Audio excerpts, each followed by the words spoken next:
Hey, listen, it's your boys. It's Anime Parley. We were talking about something else before you guys started watching the video, and that's fine. What? Obviously, you looked at the thumbnail and you thought it was really cool, and you were enticed to click it. And we're talking about Garp, and we've got a lot of things to say about Garp. Mostly good, and some actually scathing commentary on Garp, and really just kind of his character as a whole. Because I think it's time to dissect his character flaws, even though he is pretty OP and pretty Chad. So, like I said, it's your boy Killy Cam. I'll let the rest of the crew introduce themselves, and then we'll just jump right in.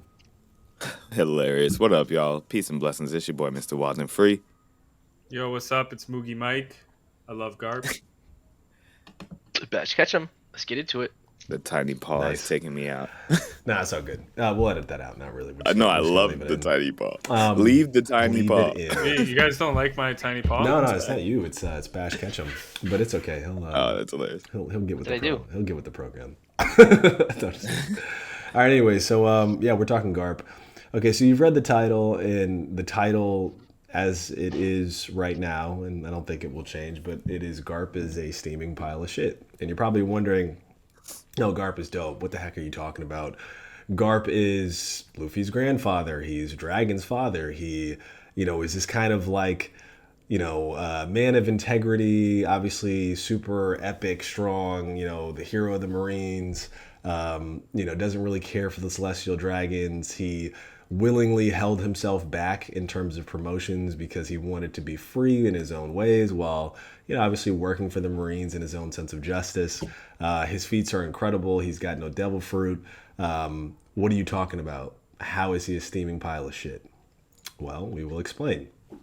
But first, I just kind of want to do a round table. I want to see kind of like just do a little temperature check. What is everybody's thoughts on Garp, right? Obviously, he's really cool, but I guess I mean, like, as it stands right now in the story, Garp has been more or less incapacitated by the Blackbeard pirates, not killed, which means it will probably see him rescued in some way, but obviously he went out like a boss, and we'll see what happens next. But what are you guys' thoughts on Garp, just on an overall sense? You think he's a good guy, a bad guy, like really cool, the whole thing, a little bit of a mix?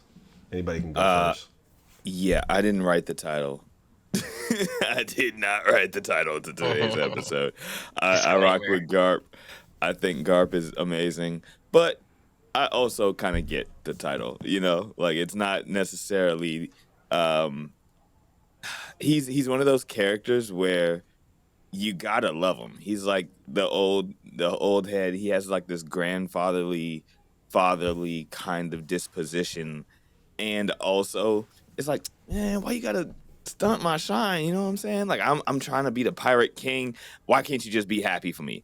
That kind of energy is like he's very rigid. So I understand when it's like when someone is too rigid, it makes them out to be a little bit like a nag. And so I can see that for Garp. I can understand why that energy might come about. But he's just so damn dope. He's got a crazy legacy. I understand and respect him a lot.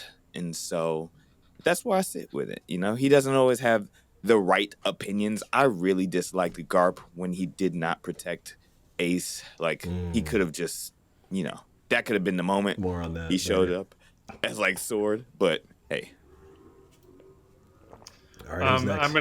I'm gonna come in and also say I wasn't the one who created that title either. There's only one diabolical human that could do something like that. Resident That's Killy hater. Cam. Hater But- in trust. I am gonna preface there are some points here, and I want to say in the real world, Garp, he would be the worst human. He would be an absolute menace. He would not be allowed in public. He would be in jail probably forever, and no one would be able to hold a conversation with him. But in the One Piece world, he is awesome. He is the hero, and some of the things that he does are not based in reality, and I'm just gonna ignore them. Okay. All right, Bash. Bring us home. I as well did not write the title. I as well. Nah, I don't have a problem with the title because there are some questionable things that Garp does, as I'm sure Killer Cam will allude to and dive a little more deeply into as he does. I rock with Garp overall, man. As far as those questionable things, I mean, as Wild and Free said, the whole like just kind of letting Ace die was like okay, bro. Like I get he's not your like blood grandson, but you adopted him. He's still your grandson nonetheless. So that's weird, Garp. Um, and then the way he decided to go about like training Luffy and Ace by like just throwing these little toddlers into the wilderness and just kind of like, hey, survive. If you die, you die, but if you don't, you're gonna be stronger. It's kind of questionable, but overall, I think Garp's a dope character. He's part of that old guard, that OG old guard head group, like from back in the day. He's rocked with the strongest pirates in the world and he's throwing hands with them, and he throws hands with the new strongest pirates of the world. So he's throwing hands with everybody, and he's about his business. So that's all I got to say about Garp. Okay. All right. So, I mean, I'll just say it like this. Garp is very cool. Garp is, I would argue, a fan favorite for a lot of reasons. Obviously, like I said, he's very strong. He does seem to have a sense of morality, right? Like, even in the case of Marineford, he sits next to Ace the entire time.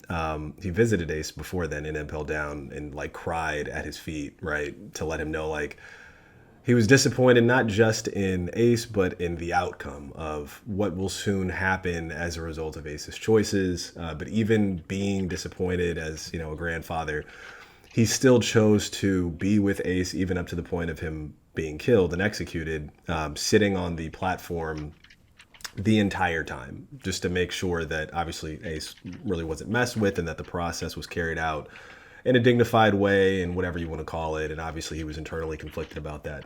All of those things are true, but we're going to break down. I mean, obviously, like I said, Garp is a really cool dude, obviously very powerful. Whenever you see an old guard kind of One Piece character, particularly when they don't have a devil fruit and it's just sheerly through a bombastic personality and their own actual strength. And, you know, obviously he's a talented and very skilled hockey user. He was more or less kind of like toe to toe with Roger at basically both of their primes. Garp is a legend, right? And is highly revered. I mean, even in the case of, there's a couple known figures within One Piece that, like, obviously Luffy is kind of our surrogate. What Luffy doesn't know, we don't know. And then other characters, including the Straw Hats, have to explain like what's going on to him. Perfect example is, Luffy doesn't know who his dad is. Garp tells him, you know, your dad is Dragon, and then everyone is like, oh my gosh, you don't know who Dragon is? Dragon is the most invincible, whatever, right? When Garp is introduced at the end of Enies Lobby, right? Luffy, obviously in this particular case, because he kind of gets like blitzed, they're like, oh my god, that's your grandfather? He's like, yeah, it's his grandpa or whatever, but they're so amazed that his grandfather is this hero of the Marines. Like, Garp is almost just as well known as like Dragon is. There's an interesting part within that particular moment where Garp says, like, I spoke to Dragon, i.e. your father, so that implies that they're in communication about Dragon seeing Luffy off at Logtown, which I thought was interesting. So I say all this to say that the way in which Garp is introduced to us, he's revered, he's extremely powerful, he's legendary. Obviously, he looks out for Luffy, like he doesn't immediately arrest Luffy in that case. He's not really an antagonist in that sense to Luffy. You know, he gives them a little bit of trouble, like on their exit, he's throwing cannonballs at them. This is obviously the moment where, like, Luffy brings Usopp onto the ship and they convince Frankie to join the crew, all this other kind of stuff. And, you know, it's kind of like an exciting kind of escape, even though I do think, you know, you can make the argument. It's hilarious. Yeah, I think you make the argument that, like, Garp probably took a little too far because he's, like, actively, his version of testing, like, as love, it's a very tough love kind of perspective where, like, he's throwing cannonballs, sort of trying to miss, not really ish, then throws a giant cannonball that if they hadn't used the coup de burst, like, they would have probably been destroyed. And the fact that they weren't, that's a point of pride for Garp. He's like, yeah, like, you know, you guys are all right. You know what I mean? And so it's like, he's got these kind of interesting quirks where obviously he loves Luffy and he loves his family, but he shows it in a particularly violent way where even Luffy doesn't completely understand it. Luffy loves his grandfather, of course, but it's an interesting relationship where Luffy's not always super excited to see Garp for a variety of reasons. So that's more or less our introduction to Garp. Again, this is post Enos Lobby. The crew has to flee to survive. You know, it's kind of like done with love, but kind of with an asterisk. So you have this kind of like, even in Garp's introduction, it is like he's doing things that are endearing, but still somewhat kind of questionable in their own right. And that is a motif that will follow as we get into his choices and his actions within the story. Okay, so we've got like Enos Lobby, basically Garp, more or less kind of fades into the background a little bit until he reappears in Shabadi. Now this is interesting. In Shabadi Archipelago, obviously this is the moment where the crew is more or less decimated by their own powerlessness in the face of the pacifistas and ultimately Kuma. And before that, we have Luffy attack the Celestial Dragon, which kicks off everything and the reason why they basically just get destroyed. What's interesting is in the auction house in Sabaody Archipelago, obviously Silver's Rayleigh is there, and he's basically kind of being sold like, you know, for kicks. Like obviously he's extremely powerful. It doesn't really mean like make no never mind to him. But guess who hears about it? Garp. We flash over to Garp, and Garp basically is like laughing because he's talking with Sengoku about this. They're like, what the heck? Like, they're trying to sell like Silver's Rayleigh. We have him spotted in like, you know, Sabaody Archipelago. This is crazy. And Garp laughs about it, and he's like, yeah, like, okay, let's just focus on Whitebeard for right now because we're not going to try to take on two legends at the same time. But I want to point this out because it's interesting that the only thing that really kind of gets Garp's attention in this moment is that there is a extremely powerful old head of that particular generation of Roger's crew that like makes him smile. It kind of piques his interest. That's important. I want to break here for a second. Like, what are you guys' thoughts, I guess, just in terms of Garp, you know, let's say up until this point, because obviously we're going to see what happens in kind of Marineford and how he makes decisions and choices as it relates to Ace. Because at this point, I want to say Ace is like in custody at this point. He's being scheduled for execution, and Garp is probably just about to make the decision to go and see him at Impel Down. But I mean, are you guys kind of like following the actions? What are your thoughts, I guess, as far as Garp's introduction and how his character or how he's characterized leading up to Marineford? Similar feelings. He kind of stands at that crossroads. It's not someone that you would want to run into, but you kind of have a sense of appreciation for when he does show up. It's more so of like this. Wait, can I add one thing? Because I want to add a little bit of context because this is going to color it. Sure. It is important to remember that Sabaody Archipelago, and I mentioned like Rayleigh is being sold at an auction block. We are now firmly establishing that slavery exists in the world of One Piece. This is when the Celestial Dragons are introduced. So in this moment where the only thing that that Garp even thinks about is basically, it's funny, Silver's Rayleigh is there and he's selling himself, whatever. He doesn't seem to have any problem with the Celestial Dragons actively selling humans, giants, minks, and mermaids. So I just want to put that out, that he is firmly aware that slavery exists in the world of One Piece and is just like, well, Silver's. That's interesting. Yeah, I mean, that's one of those qualities that makes Garp such a challenging character to wrap your head around, as far as like how much you appreciate, admire, or want to be like him. I think that with the world of One Piece, those kinds of easily identifiable black and dark situations, like, oh wow, like there is a seediness or an underbelly to this society, and these are things that we can actively shun and cast doubt on. And when we see a character like Garp, it's like, why are you kind of turning a blind eye to that? And it's like, oh, it's kind of noticeable why. It's very understandably so, but we also can't approve or appreciate of that either, right? Which is, you are trying to go about your sense of justice in the most legal way possible, right? Like, you're still kind of towing the line with this, sword kind of status, and not trying to take the ultimately upper level ranks within your Marine status. But you still have to acknowledge that these things are happening in the world. Like, where are you actually with this? As far as like, where's your moral compass with this, and what sense of urgency do you have with addressing them? And I think that that's ultimately the crux of why I feel very disgruntled by Garp with that particular mention, because it's like, okay, we know deep down, ultimately, these are things that you want to stop or rectify, right? Like, we understand that you have a sense of justice and you want people to be safe, but at the same time, you're lackadaisical or lazy in the face of really confronting what it actually means to save people in that scenario, right? Meaning, like, your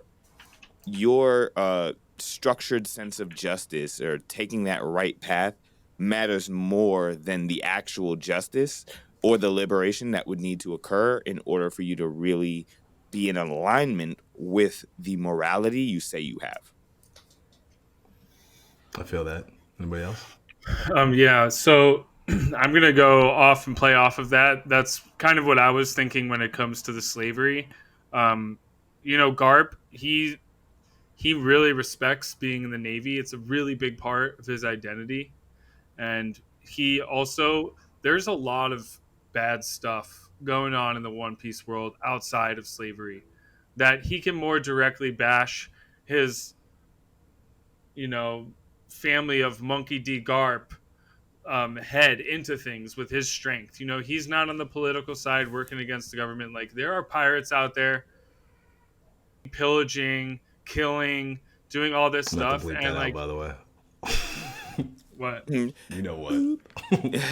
Go ahead. I don't think. I mean, No, it's okay. It's okay. Go ahead. it's true. You can bleep it. Yeah. But it's a word that needed to be said. Yes. Because Yeah. Garp is stopping that. And like, yeah, on the back end, like, there's a lot of slavery and things that he is turning a blind eye to, but he can't do what Luffy can do in those situations. Like, Luffy can throw himself against any problem or just not at all. But Garp is going to show up for the rightful things when he wants to, but at least he has the power to stand in some situations. One thing that I want Do to... you know what I mean? Like, he has that office. That's basically what I'm saying. He can throw his name around a bit to get some justice done.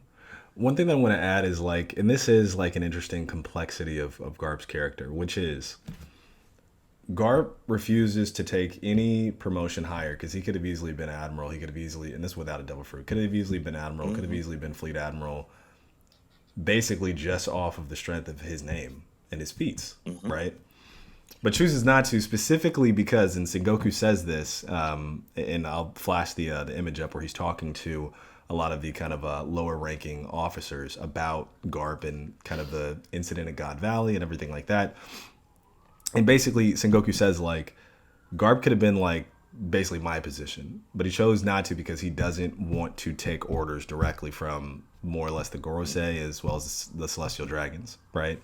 So he knows, like, I don't want to be beholden to this particular echelon of power, right? Like, I still want to have a little bit of my own personal freedom and operating capacity within my role, right? That being said, what does Garp want, particularly for his family?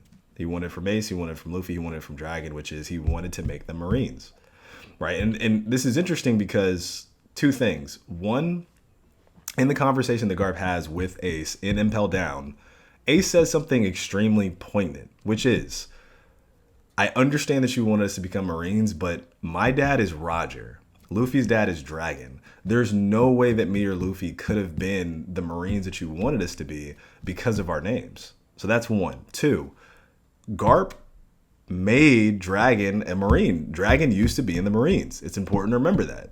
And it's interesting because you almost kind of see it as this intergenerational kind of conflict a little bit, where Garp is a part of this system that maybe he feels like he can't ultimately change, or maybe it's not his place to change, but he'll do what he can within his responsibilities, right? Dragon, having been in the Marines and kind of seeing, like, man, like, the world government is, like, pretty fucked. Like, I don't think this is something that should be upheld by anybody. I'm going to just completely go the other way, and I'm going to become a revolutionary, right? And then obviously Luffy, he hasn't been necessarily influenced by his dad because he doesn't know who he is until the end of Enos Lobby. But Luffy obviously just decides to go personal freedom. I just want to be a pirate. I'm just going to do my own thing. I have my own dreams. So it's just kind of interesting watching. And I do think that we are going to get a moment where it's going to be Garp, Dragon, and Luffy all together fighting the world government, which I'm really excited to see. Yeah. But I do see that happening where it's like you kind of have this generational, like they all kind of take their own paths, you know, either for personal freedom or for the freedom of other people or for like limited freedom in the case of Garp, where they all kind of recognize that the kind of grip of the world government, you know, and maybe Luffy less consciously, you know, isn't necessarily an adequate status quo, right? And I think it's interesting because in that moment where we see, you know, in this case with Sabaody Archipelago, Luffy is also introduced to the idea of the Celestial Dragons and to the idea of slavery. I think the difference, though, is this. Luffy's a pirate. Luffy is meant to be kind of sort of morally indifferent to some degree, right? He sees it, obviously, he's upset by it. He thinks that it's wrong, right? But he's not actively trying to stop it. And you can argue, like, well, it's just not his role. Like, he's a pirate. He's on his own adventure. He's on his own journey. He's going to make sure his friends are okay, and then he's going to leave and then go off on his own adventures. So it's interesting just to kind of see that juxtaposition of, like, we have this moment where, like, both are clearly aware of slavery. Luffy sees it directly, and then, you know, obviously Garp is informed that Silver's Rayleigh is being sold at an auction block. Obviously, that's not the first time Garp has ever heard that the Celestial Dragons exploit and misuse slaves, right? But Garp seems to have, like, you know, a humorous reaction. He's like, they don't know what they're getting themselves into with, like, Dark King, you know, Silver's Rayleigh on the auction block. Yeah, it's the thing about Garp is what I think I realized in that explanation is he's the defeated rigidity of old age, right? And it's that thing, it's very sobering because most of us never want to become that. And I think that's why there might be a little bit of anxiety and anxiousness around his character. It's because that's the reality of kind of growing into a system and letting it defeat you psychologically. You know, where it's like you still hold on to this hope of real justice and wanting to bring proper change to the world. But the reality is the scale of the enemy that you face is so bewildering that it's hard to really wrap your head around truthfully confronting it, right? And so I think that Garp's position in the world is one of ultimate defeat, right? Like I'm going to push against that. Let me get Yeah, my point sorry. out. Get it out, but I do want to push against that, but go ahead. Very sure. And I'm glad that you're pushing against it, but it's something that I think, you know, he ultimately doesn't want to confront, you know, the world government or the Gorosei or the Celestials, because there is a sense of defeat that he might have with the reality of doing so. You know, like it would go against somewhat of his own beliefs about what he wants justice to be. And so it's like there's this self-defeating prophecy in a way about his characters and about his character and his own sense of morality. Okay, so some of that I agree with. I guess I would push against the idea that, like, Garp has given up in some way, shape, or form. I don't think that's necessarily the case, right? I don't look at Garp as being like a defeated kind of or self-defeated kind of man. What I think is that I think Garp, because I mean, to some degree, it's hard to say because we haven't seen what the Marines used to be like. You know what I'm saying? It kind of reminds me of like the Gorosei in Bleach, right? Where like you have these intergenerations where they used to be like super crazy violent and then have become kind of more progressive as time is going on, right? Mm-hmm. It's interesting because we don't really know how the Marines used to be compared to how they are now. But let's just say his generation.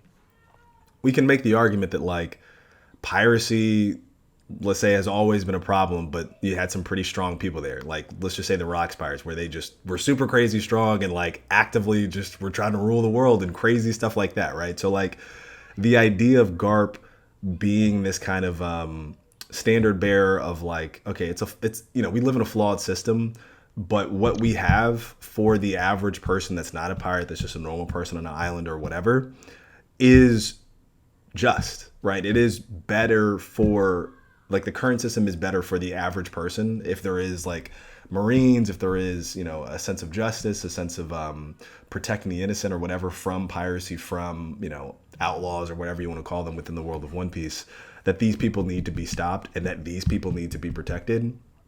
I think that, like, from his perspective, yeah, I mean, maybe he is too old to like completely revolutionize and change the world and, you know, eliminate the celestial dragons and upheave, you know, let's say the Gorosei, because I don't think he knows that Emu exists. But what they have right now is stable, right? And ultimately, he is trying to kind of influence and create the next generation of Marines that will be good, that will be standard bearers of, like, you know, a mixed form of justice where, like, he's completely fine, like, recruiting pirates in some cases to the Marines. He's completely fine, like, Yeah. letting pirates go in some cases, right? So I do think it is one of those things where, like, I don't think it's like a self-defeating mentality as much as it is a I want to kind of keep the stability intact rather than kind of like reset the board and then wait for the next generation to like improve upon it. You get what I'm saying? Right. It's like relinquishing the torch, right? And I Yes. guess that's kind of where and how I was looking at it, Yeah, yeah, right? yeah. And I think that we're assessing it from a similar perspective, but just slightly different angles, in that I was looking at it from the perspective of someone who is young looking towards my future, right? And I think that if you're in the position of Garp and from his perspective, he is doing the best that he can with what he has, right? In the perspective of his old age, his own recognition of the limitations on himself, right? Whether that's his age, his capabilities of doing what he has with the time he has left, right? Doing what he can with the time he has left. I think that they're sensible decisions, and it doesn't necessarily look immoral or self-defeating from where he's at. But someone who is young, looking at that as a role model, particularly from the perspective of one like Dragon or Luffy or Ace, I could see how they might perceive it as such. Like, wow, like, we see that you have the glint or that aura of real justice within you, and we know that you see these atrocities in the world, and we know that the people you are under are not exactly who you should be following, yet you still are trying to find a path within that, right? And so there is that element of resistance from our primary characters like Luffy and Ace that push back against his existence. And I think that that is what I mean about like the self-defeating aspect, where he himself can no longer really achieve the justice he wants to see within the world. So he has to relinquish the torch that he bared and let someone else handle that for him. Yeah, which is why he digs so much into Kobe, and he tries to mentor Kobe as much as he does. I think Garp overall, though, he operates on his own accord, and he is very much so a hero. Um, does he know the full extent of what the Gorosei and Emu will do and how evil they really are? Probably not, because it's shown and proven that he rejects the authority of the celestial dragons. I mean, he didn't become an admiral. He on the God Valley incident, he protects celestial dragons, yes, but he doesn't claim it. He doesn't like say that he's a hero for protecting them. He does things like raises Roger's son, the most infamous pirate in the world. Um, his own son is the leader of the Revolution Army, yet he doesn't actively search for him or try to dismay anything that he may be trying to do. So it's little things like um, that makes me realize that Garp is a true hero. He's just he's just trying to relay justice in the form of the world government, even though things that the world government does may not be just themselves. He's looking for justice within himself, so he's using his own perspective and his own um, his own, I guess, authority to lay out his own type of justice. He can only Just do so don't much. Yeah. Yes, I just don't think that he's in a position to feign ignorance, right? Or at least that's how I feel. Like I feel like Garp has too much status and too much acclaim and too many like feats within the world of One Piece for him to truly be ignorant No, his or eyes are as open for ignorant sure. as we're, you know? I think I he don't think upholds. he's ignorant. Yeah, I You think think he knows everything that Emu's doing? I don't in think the he knows No, about Gorosei? I don't Emu. think he knows. Not I don't think he Emu knows about Emu. specifically, but at least I think he knows significantly more about like the Gorosei. Like, I mean, Saturn was there on God Valley. Like, I know we're that gonna he get may to not have like interfaced with him directly, yeah, but we're gonna get to the specifics of like God Valley because there's two more things that we should really get into that really kind of hammer home this argument, which is his treatment of Ace, and then a little minor aside to like the God Valley incident, right? But yeah, I mean, I think we can all agree like Garp's eyes are wide open, right? He might not know about Emu, but he knows about everything else. I'm sure he knows about the Gorosei, all this other kind of stuff. At his level and his rank and his, basically like literally every major pirate knows him. He knows every major pirate. Like they've interacted. Like he is a renowned figure, right? So I don't think that there's very many doors or information that are closed to him. But I think he is upholding a system, right? Like it might not be a great system, but he's like, it's better than nothing. Nothing would be like, probably his worst nightmare, like a complete, anarchic, chaotic world, right? Which he might think that maybe even Dragon is trying to put forth, right? So he's like, okay, the system is messed up, but like rather than break it, let's try to fix it. And he's trying to generationally fix it through whether it was mentoring Dragon, whether it was obviously mentoring Luffy, whether it's mentoring Kobe and Helmeppo. I think he is trying to build upon what feels like a cracked foundation. But jumping over into more or less the relationship that he has with Ace, because that's an important aside, right? So, Bash, you mentioned this already, but we get this moment where Garp visits Ace in Impel Down. Ace has now been scheduled to be executed. He's in Impel Down. He's going to be sent over to Marineford, basically to be executed publicly, right? Because they're televising the thing. And he is lamenting this particular moment. He's sitting down with Ace, and he's like, why didn't you just listen to me? Why didn't you just keep your head down? You could have been a great Marine. If not even a Marine, you could have just been like a regular person that lived this fruitful life. Like I was entrusted by your father to look after you, right? And I tried to do my best job to do that, but the choices that you've made have put you in this position, and now you're going to more or less be killed for them. And that's an interesting kind of moment of sentimentality and really like love between Garp and Ace. Fast forward, we're now in Marineford, where obviously the Whitebeard Pirates and Luffy and company are trying to free Ace, and you have Garp sitting on the platform basically in almost like penance. He's sitting with Ace right next to him, listening to him, talking to him. Ace asks him like, would it be better if I just died, right? If I never lived, right? And Garp tells him like, you'd have to decide that for yourself. Like I can't tell you that. Which is, I mean, I think it sounds like it's a bad answer, but I think it actually is a good answer. He's like, that's not something for me, someone outside of you to decide. Like you have to kind of find value in your own life. But you have this really interesting moment where Luffy is running up the platform that Inazuma has created, right? So he's running up, he's getting closer to Ace, he's trying to free him, obviously, and then Garp jumps in the way, basically blocks him. He's like, listen, if you're gonna take Ace, like you have to go through me because I am a Marine, like I'm a vice admiral, like I have my own duty, you have your own, kind of goals and ambitions or whatever. You have to kind of break through me. You have to break through this kind of mental barrier in order to save Ace. And what happens in that moment? Garp feints a punch and he pulls back. And he lets Luffy hit him full gear second and punch him off the platform and then basically just eats it or whatever, right? And it's interesting just because, it's obviously like a very sentimental moment. Luffy didn't want to do it and he does it anyways. Fast forward, Ace is killed. We see Garp's reaction. Garp basically is like infuriated. He wants to kill Akainu on the spot. He has to be held down by Sengoku, which is interesting. Yeah, he snapped. He snapped. But here's the thing. So here's those all sound like good things, right? And to some degree, obviously they are. But I think the question is like, why is Ace on the platform in the first place, right?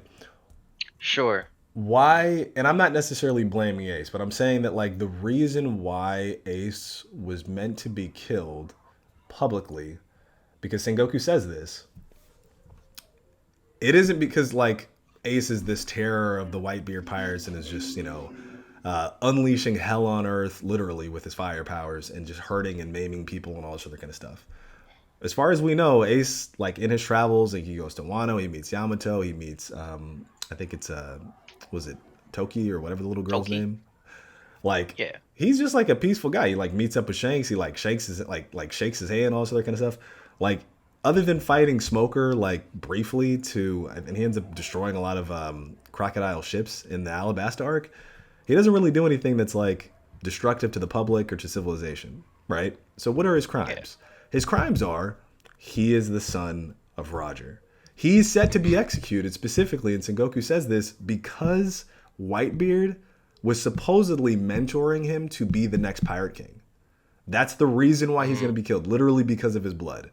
Which, by the way, let's take that even back further, because now we got to go back to the moment where we find out Ace's backstory and his birth.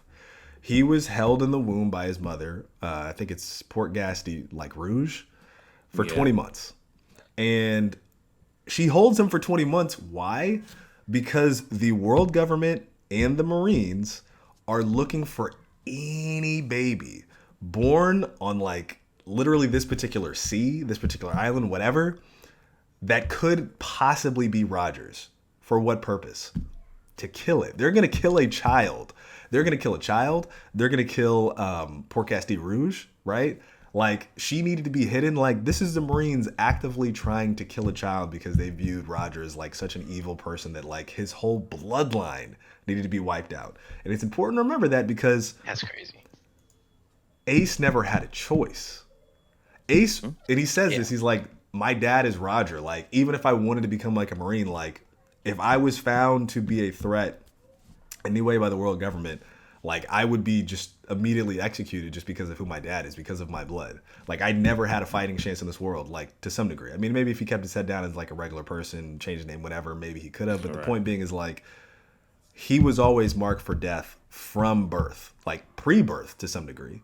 And this is a system that like Garp is well aware of, because Garp meets Roger before he's about to be executed in the prison cell. And this is when Roger asks him straight up, he's like, listen, dude, like, I got a baby on the way. I need you to take care of him. If you don't take care of him, they're going to kill him. And you know they're going to kill him. So, like, please, like, you know, we've obviously have a long history together. I'm trusting you. You're a good person to, like, look after my son. So, like, this is still, again, like, you know, this is a younger Garp working for a system that would actively hunt down and kill a woman and their child, right? Which is kind of insane. So, I want to kind of call that out because, you know, yeah, Garp makes some interesting choices at Marineford in relation to, you know, obviously he gets enraged when Ace is killed. He, like, kind of backs down when when Luffy rescues Ace. But this idea that Ace did something to deserve his fate is just incorrect. Ace was always marked for death. And like, what really kind of greenlit it is maybe the fact that he became a Whitebeard pirate, that he began to establish a name for himself. But the world government was always on the watch where like, if Roger's bloodline had popped up, they were going to like watch him, monitor it. And if it became a situation, they were going to just get rid of him immediately. Which is insane. This is, again, in a world that's crazy. He's committed no sins, right? Or at least hypothetically, in a world in which he never committed a sin, he'd still be marked for death. So I want to stop, get you guys' reactions, and then we'll have one more thing where I want to kind of talk about God Valley, but we'll get to that in a second. Yeah, I think that's crazy because my biggest issue with Garp is like, why didn't Ace get the same energy that Kobe gets? Just because Kobe's a Marine and he kind of did what you wanted him to do, you go so hard for him when he gets captured by Blackbeard, and then you pretty much fight Aokiji to almost death at this point just to save Kobe. You could have done the same thing for Ace. Just because Ace is a pirate, he's destined to die. Like, that's my biggest problem with Garp. Yeah, it was the double-edged sword. It was like the double-edged sword in his favor in that way. It's like, I know why he went for Kobe, but it still pisses me off, you know, where it's like, the whole situation was just colored in a way that was to his perceptions of the world, right? So the enemy he faced in order to save Kobe was the pirates. Okay, easy grab, right? Like, that is something he could do. the enemy he had to face in order to save Ace was the government itself. That Sure. is something he could not do, right? And so Yeah. I think that it aids in the rigidity of, you know, what I was speaking to is like his perceptions of the world at his age. Like he just has a very rigid sense of justice. As nuanced as he wants it to be, it's still kneecapped in a way by his own perceptions. Yeah. Why take the time to raise Ace though from the jump if you're just gonna let him die Well, I mean, in it's just- Marineford? Like, Your He gave that rivals, promise, right? like your rival / one-time ally, beseeched you as his dying request to look after his son, and you said yes, and you basically kind of like threw him off on some bandits, then got mad when like he goes astray and wants to be a pirate. Like what? Like you weren't even really there in the gym shooting with them. But, Right. I don't know, dude. Okay, so one last thing, and I want to get to this. This is like kind of a minor aside, but we got to talk about the backstory of the God Valley incident. Very quick, very easy. Celestial dragons and God's Knights are absolute pieces of shit. They have a specific island where they are hunting down more or less the residents for sport. Literal for sport in the sense of they're like literally like calculating points. Yeah. They're doing that on the low. And basically because Ginny on the radio gets out the signal that like, hey, there's a pretty sweet pair of devil fruits here. Come get them. The Rocks Pirates show up. And because the Rocks Pirates show up, the Roger Pirates, who also get the message, like also want to show up because they want to fight the Rocks Pirates. And Right. because of that, what happens? Garp gets a phone call while he's on vacation. And he gets a phone call from Kong. And Kong basically says, Garp, there is some shit going down at God Valley. You got to get over there. I can't really tell you that much, but like, just go over there. And he's like, dude, I'm on vacation. Like, what are you talking about? And he's Don't like, care. Roger's there. And he goes, Roger's there. Like, why didn't you start with that? Let's just pause there for a second. I'm going to give Garp the benefit of the doubt that he didn't know that, you know, it's a secret thing, that he didn't know that the Celestial Dragons were hunting like humans for sport, right? The only thing that perks his interest, though, and this is important because this is a very like, I don't know, like motif of Garp, which is he's hungry for a good fight. He's like, oh, Roger's there? Oh, I'm there then. I want a chance to fight Roger. Like he perked up the same way when Silver's Rayleigh was mentioned. Like Garp likes a good fight, and particularly with the Roger Pirates, because I guess he, you know, just looks at him as like a rival. He wants to take him down. He wants to arrest him. It's like a, you know, cat and mouse thing or whatever you want to call it, right? But that being said, it's kind of insane. And obviously Garp becomes a hero because of this moment and rejects sort of kind of the title of like hero of the Marines. He's up for all these promotions. He rejects them because in this particular moment, he recognizes more or less what the Celestial Dragons were doing. He's disgusted by it and doesn't want to be anywhere under their purview, right? All good things.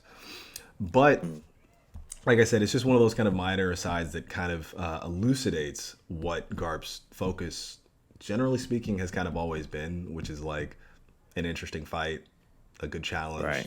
It kind of lends itself back into that like tough love, like even his rival enemies, whatever. There's kind of this like interplay of like they're a fun kind of sparring opponent, sort of. You know what I mean? So For sure. Yeah, It gives me sorry. No, go ahead. It gives me the same kind of energy of like seeing Garp as take Attack on Titan, for example, like not too many spoilers here, but just Garp is more of a Levi and less of an Armin, right? And it's like his feats within his role within the government are battle based, right? Like he is a hunting dog and he is not a strategist. And so I think he is aware of that. And so he's just like, point me to the battles where I'm needed. Point me to those fights where I will enjoy them because I know at the very least that is where I'll do my most good. Yeah. Levi was that dude, man. Now that you bring him up. Levi. Oh my Levi god. is that dude, man. And so he wasn't about nothing else really except fighting and cleaning, and he was damn good at both. That's You funny. know, so. Moogie, you've been quiet for a while, bro. Let's get your thoughts. Yeah, no, I think it's tough because I'm resonating with what all of you guys are saying. I think that there's something like hidden in the past that we haven't learned yet, because I think inside of Garp, there's definitely a deep sadness about what he did to Ace, or lack of what he did. Hmm. And I think that comes out a lot in what he's doing with Kobe, and like why he cares so much about him, why he's going to Hachinosu against all other orders. Like they Yeah. didn't let him do that. He just didn't listen to them, and Mhm. he's like, I'm not letting this happen to one of my people again, even though he's more capable because it is pirates. I agree with what you said, Mr. Wild and Free, but I also think there's something hidden in the past with Dragon and how he views the government and what's going on, that he does take the back seat a little bit. And I think it has a lot to do with the world government, and they're disgusting like people, and he just doesn't want to be involved to the fault where he's like, I'm gonna, like, other people might suffer at a certain point. Also, I think the in as a whole, the monkey family is a very strange personality in the story. Like Luffy Mhm. is a he's like the craziest guy ever. Like he can, like, imagine having a conversation with Luffy. Imagine Could having a not. conversation with Garp.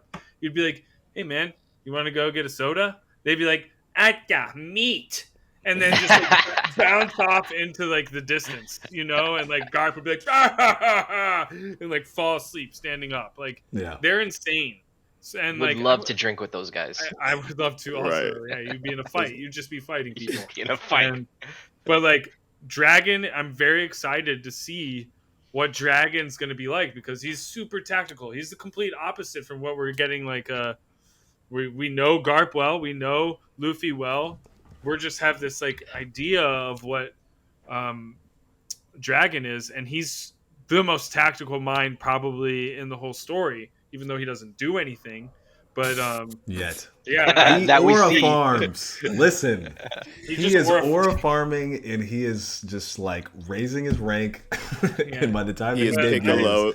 He's I think- Piccolo if he never had a fight. like, we know he's got He's probably the- Kakurasaki, just advanced standing around. Kakurasaki. He's like Oh, behind the Jack. scenes Jinwoo, bro. Yeah. He's just Yeah. solo leveling He's back Literally, there. Bro. We yeah, don't- he just. But it's Hilarious. it's totally like a family's like story. Like the power stays in a family. If some family has multiple relatives that are strong, like their son, you're gonna find out that one of like their son's gonna be strong. And I think that's coming out, and we're gonna find out about Dragon and Garp and all this stuff. I love the monkey dynamic, but Well, we know Yeah. that Garp and it's a Dragon tangent talk. there. My bad. No, you're good. We know that Garp and Dragon talk. So, I mean, I guess the question now is like, what is the future of Garp in the story? And personally, I think the future is, I honestly think, or at least I would hope, Aokiji is still playing a double agent. I would love to see, because here's the thing, like, he encases him in ice. Yeah. Why? Like, why? I mean, you can make the argument, okay, Blackbeard might be trying to ransom him. He's trying to ransom Kobe. Maybe he tries to ransom Garp instead or whatever for some kind of position or advantage from the world government. We haven't heard anything about that, but it kind of puts him in a safe position where, like, assuming this is kind of like I'm going to use an Attack on Titan reference, but like the girl who gets encased, I forget her name. The girl who gets encased. Annie, Was it? right? Annie? Annie? I think so, yeah. She gets encased in like the giant kind of crystal block or whatever. Maybe that's the same case with Garp in this case. Like he, can't be attacked. He's basically just kind of preserved. I do think that we are going to see the reunion of Garp and Dragon and Luffy together. I just think that that's just like, it's too perfect and it's Yeah. going to happen. The question is, well, how? Right? Okay, so either one, someone just comes and destroys the ice, or maybe Aokiji releases the ice. I think it's still possible because we don't really know what Aokiji is even doing. I mean, they've kind of obfuscated a little bit where he's trying to find his own sense of justice, but it doesn't make a lot of sense that he would, having fought Akainu for the reigns and future of the Marine, specifically being a mentee of Garp, right, to basically break bad all of a sudden randomly and join the Blackbeard Pirates, who, by the way, are like the most preeminent threat in the world of One Piece beyond Emu, right? Yeah. That he wouldn't, Like if you wanted, like, he could've like joined the Straw Hats. it makes sense that he would like join them more or less to kind of So like true. maybe backstab one of the like either Blackbeard or whatever at some point in time, but like there needs to be some kind of purpose behind this because from what we understand, like we've watched Aokiji make specific choices that show off his own sense of justice, right? Obviously, he has his own sense of Right. justice, but like him letting Nico Robin go twice. When she was a kid, he makes the kind of narrow strip of ice so that basically she's got like a straight shot Sure. off the island to survive a Buster Call. He allowed the last surviving O'Haran, despite the fact they were all called like devils and demons, all this kind of stuff that were trying to ruin the world by the world government, he lets her escape. After that, right? Well, technically, even kind of 3 times, because then he confronts the crew, he freezes everybody, and then more or less lets them heal or lets them escape, whatever. 3rd time, he meets her at the end of post Enos lobby at the little party, and he's talking to her, and he's like, "Looks like you found a crew. All right, stay out of trouble." And leaves and lets her go. Right? They just broke out of like the world government. They just embarrassed the world government. Like didn't allow her to pass through the gates of justice. All this kind of crazy stuff. So it's interesting to watch. How could you do this about turn and just go, I'm going to break bad now? It doesn't make any sense. So I think that Aokiji is going to release Garp at some point in time in the future, and we're going to get a nice reversal double agent, and we're going to get a nice reunion of Garp, Luffy, and Monkey I mean, D. I think Dragon. that could be really dope to see for sure. And, I'm absolutely holding out some energy for that to be the case. I also think it could be really compelling in the story if he did just snap and stayed bad, like truly breaking bad. That would be actually kind of fascinating for the story and its developments. That would be interesting. It would be I'd be very, fine very with it, but it's just interesting. got to I be would just motivated. right, exactly. Like I would be very intrigued to see what his motivations were with that dynamics switch. Because I don't see him But versing a Straw Hat. Like, he's not going to be on a one-on-one with the Straw Hat. Like, he's an Admiral level Logia user. yeah, Who is his matchup going to be? Loki? Maybe, yeah, but I don't like, think so. That's a good point. Like I don't. Like, it doesn't The feel thing about right. Kuzan, like Aokiji Kuzan, he always had a sense of discernment, right? But it was always the case that we never really got to see what he was seeing, Yeah. right? It's like we see that you see something, you're making a calculation about this moment, but we don't exactly know what that calculation is, right? Or why you're discerning what you're, discerning, making the decisions that you are. And so there is a little bit of that potential for him to also be a forsaken liberator, similar to Kuma, right? Like how we brought that up in his case, where initially Kuma was perceived to be this big bad, but in actuality, his decisions were ultimately leading to the greater good. There's still that gray area for Kuzan, right? Where it's like, we're hoping that's your case right now, but we actually don't know. The fact that he preserved Garp from being attacked, because we know how the Blackbeard pirates get down. They kill. It could be strategic. They kill. It could be, Like, they have no But- problem killing people. They'll stab you up. Obviously, they did it with Whitebeard. They did it with Absalom. Yeah. They have no problem killing people. So, like, if left to their They're own the devices, best. with Garp just by himself, like incapacitated by the giant ice spear that's through his side, they would kill him. So I think Aokiji saved Garp's life, literally and not figuratively, but literally through preservation, through preserving him in this ice. So I do too. I just also don't know. Like, the thing about Kuzan is it's such a great parallel for Garp, right? Because as his direct pupil, we're seeing what happened to him in his journey as he's coming of age when he was truly confronted with the realities of trying to follow the system in its proper form, right? In Garp's case, he decided to effectively bow out, right? I'll just keep this vice admiral level. I won't, shake the feathers or ruffle the situation too much. I'll just pass the baton to the next generation. Whereas Aokiji was like, no, this is genuinely, like, I don't like what's going on here. I see something others don't see, and I am willing to sacrifice whatever this system is in order to bring about the change I wish to see in the world, right? Yeah. And so it is that deviation point that some might believe Garp, right, chose one path. Aokiji chose the other, but people might have wanted Garp to choose that kind of path of catalyst, right? To be a catalyst in the world, to bring about great change outside of the structures.